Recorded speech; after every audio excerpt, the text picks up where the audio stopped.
Bonjour à tous, j'espère que vous allez bien. Cette semaine, c'est la nouvelle lune et ce sera ce mercredi 6 mars. Et en fait, nous avons pas mal de mouvements astrologiques autour de cette nouvelle lunaison. Mercure commencera sa rétrogradation dans le signe des Poissons ce mardi 5. Et le jour même de la nouvelle lune, le 6, c'est aussi autour de Uranus, d'entrer définitivement dans le signe du Taureau pour y rester jusqu'en 2026. Uranus était déjà venu ici dans le premier degré de ce signe en mai de l'année dernière pour revenir ensuite dans les derniers degrés du signe du Bélier. Mais en fait maintenant, ça y est, le changement va être officiel. Uranus entre pour les 7 prochaines années dans le signe du Taureau. Et j'étais venue sur ce changement dans une vidéo ici sur YouTube au mois de mai. Je vous mettrai le lien en bas. Et je suis aussi venue sur ce même sujet, mais cette fois pour chacun des signes et de manière plus longue dans le projet Quintessence pour le mois de mai de l'année dernière, donc mois de mai 2018, qui est toujours disponible dans mon site internet et vous trouverez le lien pour y accéder également ici dessous.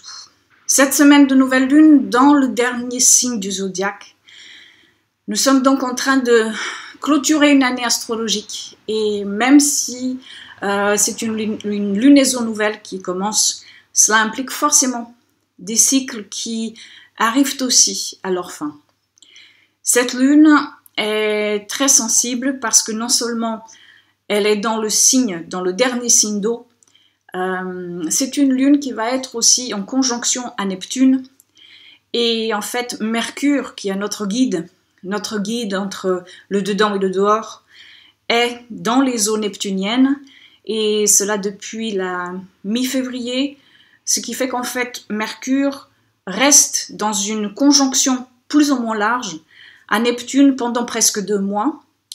Et c'est en fait à peu près jusqu'à la 2e semaine d'avril.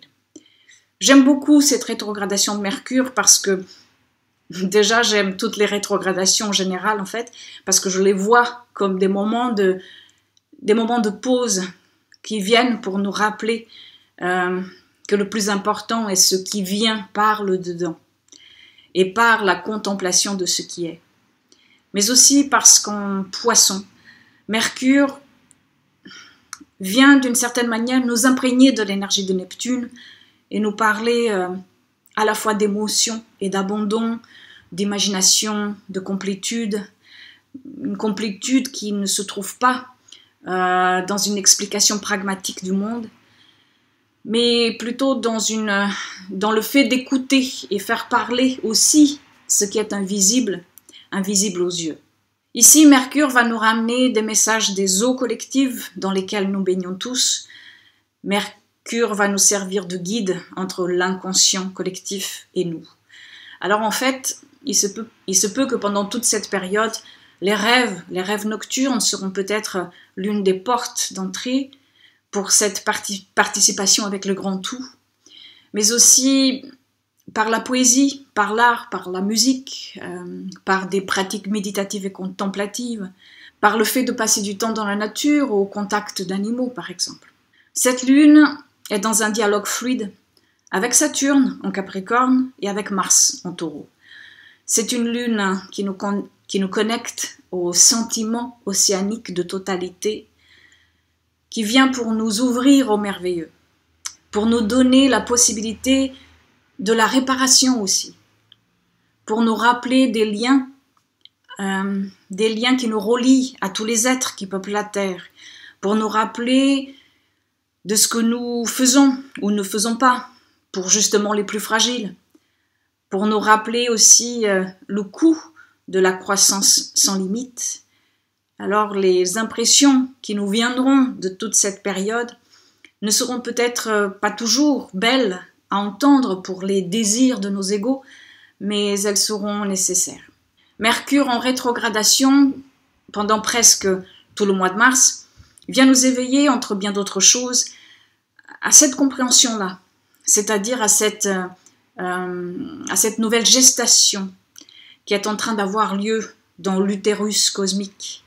D'ailleurs, les 3 rétrogradations de Mercure de cette année auront lieu dans les 3 signes d'eau pour nous permettre peut-être de revoir la matrice dans laquelle tout a commencé et aussi pour nous donner la possibilité d'en changer, d'agir sur la mise en place d'une nouvelle façon d'être au monde, d'une nouvelle matrice pour les générations futures, parce qu'en fait tout est relié. Avec toute cette énergie poisson et l'entrée d'Uranus en taureau, cette lune vient parler du et au féminin intérieur. Car ce que nous faisons à la Terre est également ce que nous avons fait et continuons de faire au principe féminin. Au principe féminin qui existe en toutes choses. Nous l'exploitons, nous le croyons à notre service, nous le pensons inférieur. Alors en fait, l'espoir ici, maintenant, c'est que cette lune, et puis la rétrogradation de Mercure, éveille de l'intérieur l'âme endormie.